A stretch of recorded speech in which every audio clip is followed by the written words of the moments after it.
Hello, and welcome to Salem Witch Trials Daily. I'm Josh Hutchinson.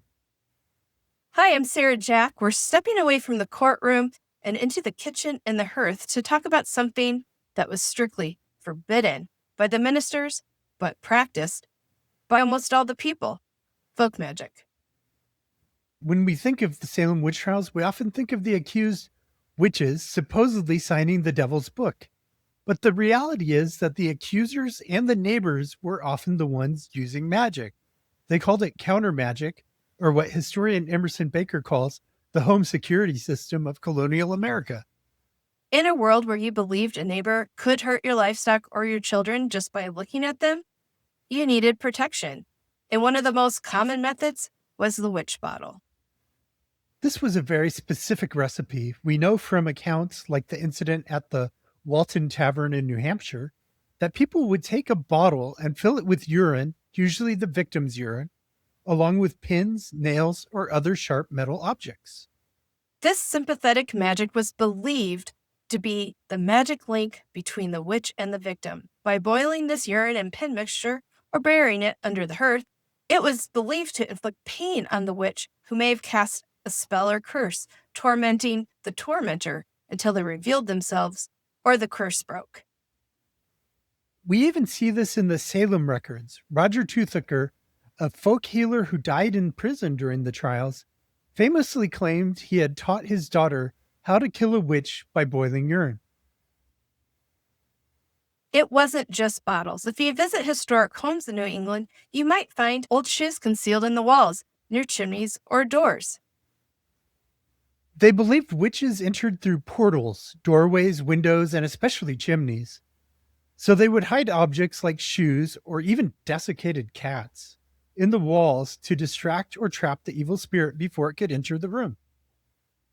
Apotropaic symbols like hexafoils or daisy wheels were used on mantles and beams to ward off the evil. Folk magic wasn't just for protection, it was also used to see the future. One popular method was called the Venus glass or umancy.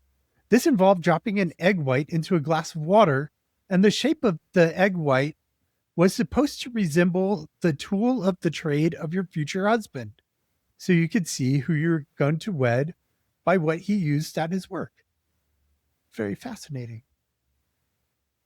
There's also references to the sieve and scissors, where a sieve was balanced on shears to answer yes or no questions. But the most famous act of folk magic in Salem wasn't a game, it was something that was eaten: the witch cake.